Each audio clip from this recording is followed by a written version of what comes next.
In this segment, we're going to talk a little bit about three coins that were minted in the early 1900s. As I mentioned before, there was a call put out through the country for artists to come up with some designs for coins. Specifically, they wanted designs of liberty. And, of course, the three coins that they came up with was the Mercury head dime, as it's called. Actually not Mercury, it's Liberty. Liberty is wearing a headdress that has wings on it, and it kind of looks like the image of Mercury, but it's still Liberty. The Standing Liberty quarter,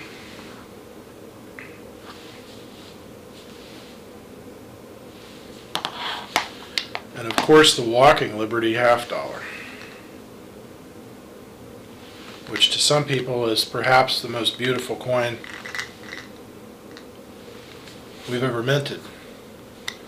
I mentioned the Walking Liberty in the first segment.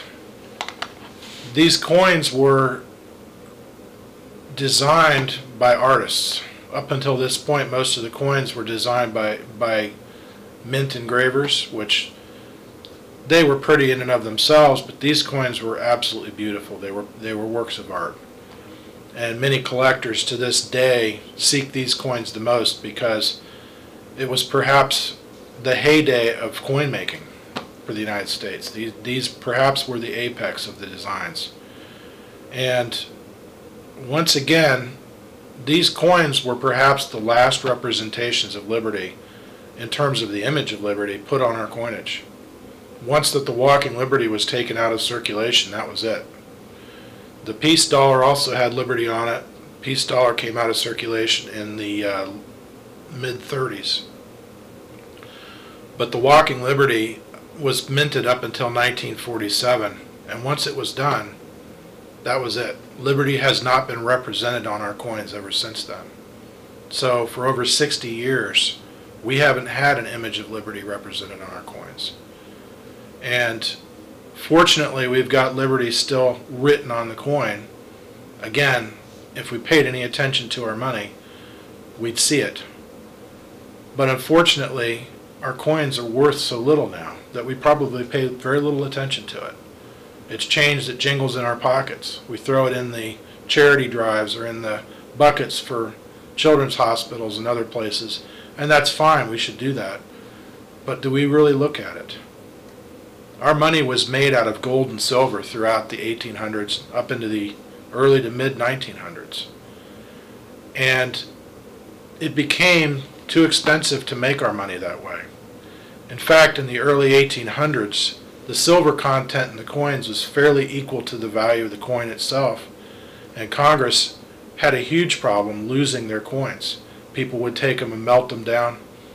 In fact, President Jefferson in 1804 had to stop the mint from making any more coins because all of the silver and the gold that they were using, silver specifically, to make the coins was going out of the country. They would take the coins, they'd melt them down, turn them into bullion, and it was going to Spain and other places.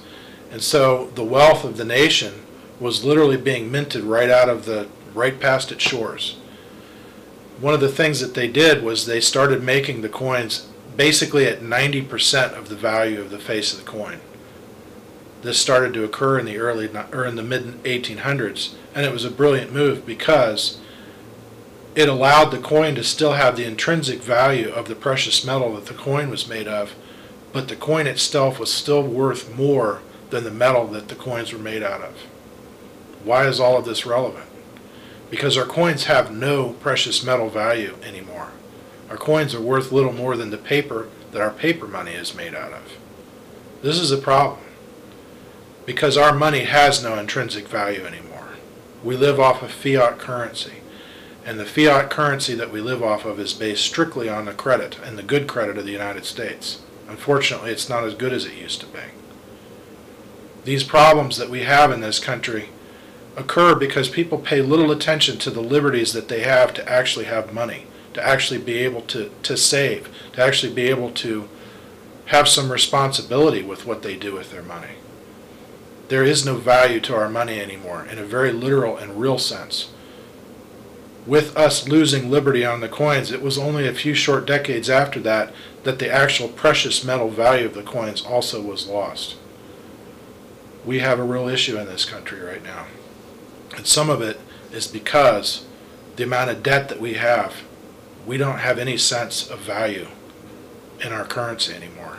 Not only do we not have any sense of value in our currency, we've lost a sense of the liberty that we have to have that currency.